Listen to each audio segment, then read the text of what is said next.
I saw the original Suspiria when I was about 15 and I thought it was great. It was such a fantastic story. All-female dance school, coven of witches masquerading as a dance school.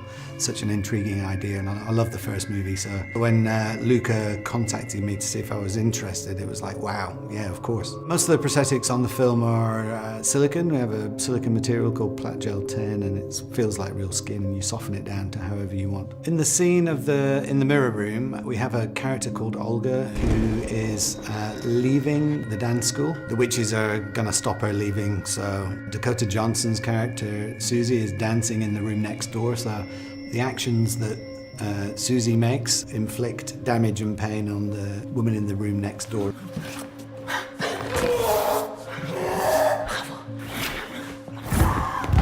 So we'd spoken with Luca a lot about this, and he had all these ideas of she gets broken down into, she gets an impact in her jaw, so we did a dislocated jaw prosthetic and a set of teeth that are offset.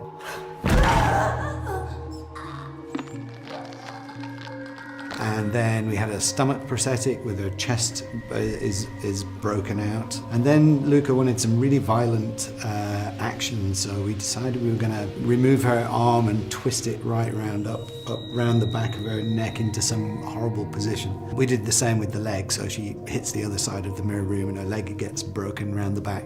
So we created a fake leg that looked like Olga's real leg, one of Olga's arms and one of Olga's legs. And then she's crawling around on the floor, which looks really grotesque and bizarre.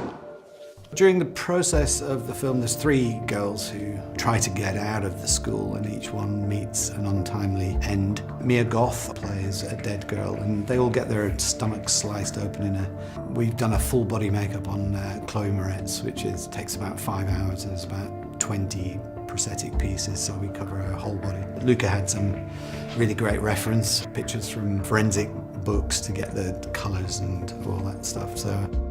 And then there's a scene in the movie where Dakota Johnson has she opens up her chest with blood streaming down off it, which again is a silicone appliance that she can tear her skin open, and behind it is the mouth. With all of it, there's a bit of work between ourselves and visual effects.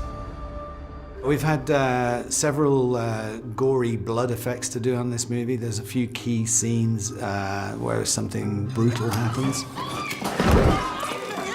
There's a scene where Sylvie Testud, Miss Griffith, stabs herself in the neck a couple of times, so we've created an appliance with holes in here and we're spurting blood out of that. There's another scene where our friend Tilda gets her head chopped off.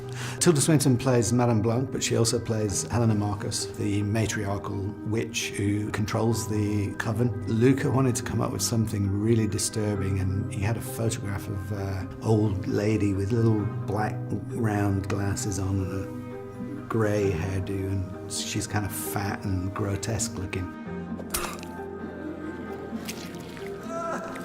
It's like a new take on a witch, you know. It's not the sort of classic hook nose, pointy eared chin with a wart on it kind of take, you know. It's hopefully something quite disturbing and shocking. We've also done another character, Death, and trying to do something a bit different. You know, it's skeletal, but it's got some kind of architectural feel to it.